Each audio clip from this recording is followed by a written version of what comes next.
किसी ने ठीक ही कहा है कि जिंदगी का रोना भी कोई रोना है, जिंदगी रोकर काटो या हंसकर वह तो कट ही जाती है। सुख और दुख जिंदगी के खेल है। इन्हें खेल की तरह खेलते हुए चलने का नाम ही जिंदगी है। अगर दुखों को नजरअंदाज न किया जाए तो जीना मुश्किल हो जाता है। दुख का प्रत्यक्ष रूप जितना बड़ा दिखाई देता है, अंदर से वह उतना हो खोखला और कमजोर होता है। अगर विचारों को मजबूत बनाकर रखा जाए तो दुख हवा के झोंके के साथ गायब होने वाले पानी के बुलबुलों की तरह होते हैं। दुख, तकलीफ, आपदाएं इंसान की जिंदगी के साथ जुड़ी हुई ऐसी अप्रासंगिक घटनाएं हैं जो क्षति पहुंचाकर हमें विचलित कर देती है। कभी कभी तो अविवेकी इंसान सहन शक्ति के अभाव में अपने होश खो बैठता है। मुसीबतों को टालने की कोशिश करते हुए भी हमारा मन विचलित हो ही उठता है। आगे बढ़ने के सारे दरवाजे बंद होते देखकर सिर पकड़कर बैठने के सिवाय कोई और रास्ता नजर नहीं आता। आखिर ऐसा क्यों होता है? कारण यह है कि हमारी नकारात्मक सोच और चिंतन हम पर हावी हो जाते हैं। कहते हैं कि इंसान जैसा सोचता है वैसा ही बन जाता है। अगर सोच सकारात्मक होगी तो दुख में भी कहीं ना कहीं सुख की अनुभूति होगी। राजू और हरीश की अपनी कपड़ों की दुकान थी।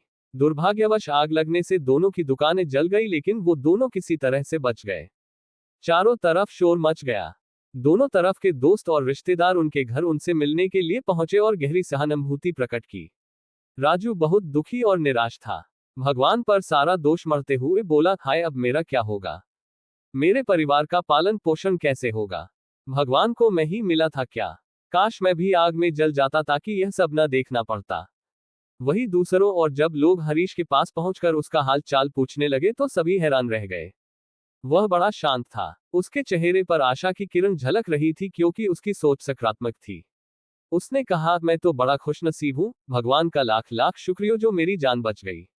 दुकान तो मैं मेहनत करके दोबारा बना लूंगा, लेकिन अगर मेरी जान चली जाती तो मेरे परिवार का क्या होता? इस प्रकार देखा गया कि परिस्थिति तो एक ही थी, लेकिन एक आशावान था और दूसरा निराश। दोनों की सोच में बहुत अंतर था। ये ठीक है कि हम अपनी परिस्थितियों और घटनाओं को नहीं बदल सकते, लेकिन दृष्टिकोण बदलना तो हमारे हाथ में ही है। एग्जाम्स के समय आप देख सकते हैं कि कई छात्र तो प्रेशर का डटकर सामना करते हैं, तो कई हार मान लेते हैं और डिप्रेशन में चले जाते हैं, या तो एग्जाम्स देने ही नहीं जाते। कई तो कम नंबर आने पर अपनी जान तक देने की कोशिश करते हैं, बिना ये सोचे कि ये तो जिंदगी का बहुत छोटा सा पड़ाव है। प्रकृति ने हमें रास्ता बताया है कि दुख तकलीफों के समय रोने, सिर पीटने या डरने की बजाय अपने आप पर, अपने कर्मों, एक्शंस पर विश्वास रखिए, जिससे कि आगे बढ़ने के लिए शक्ति, प्रेरणा और लक्ष्य मिले। किस्मत भी उन्हीं का साथ देती है जिनमें कुछ करने का साहस होता है। हर दिन एक जैसे नहीं होते। प्रकृति का नियम है कि रात के बाद दिन जरूर आता है। यहाँ कुछ भी स्थायी नहीं है। बुरे वक्त में हमें भी सुख रूपी सुबह का खुशी खुशी इंतजार करते रहना चाहिए, जो हमारे लिए एक नई ऊर्जा का निर्माण करती है। दूसरों से तुलना करके अपने भाग्य को